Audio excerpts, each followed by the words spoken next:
Bodo National Students Union is observing its fourth Foundation Day here under the aegis of the District Committee of Bodo National Students Union. They are observing this program here in Odalguri, and we have also been invited as guests from Indigenous People's Welfare Organization of the Northeast India, and we are present here showing our solidarity, our cooperation, our help, and our the love to them.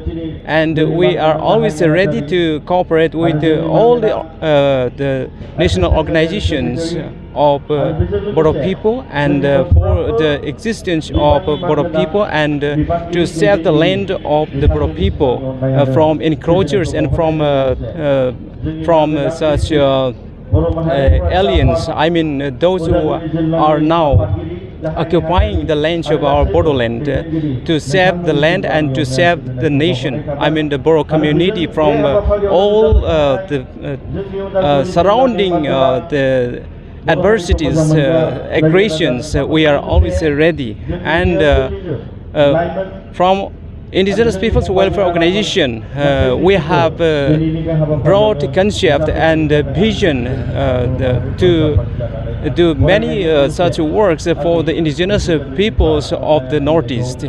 And in the days to come, we are going to do in different dimensions for the welfare of the people.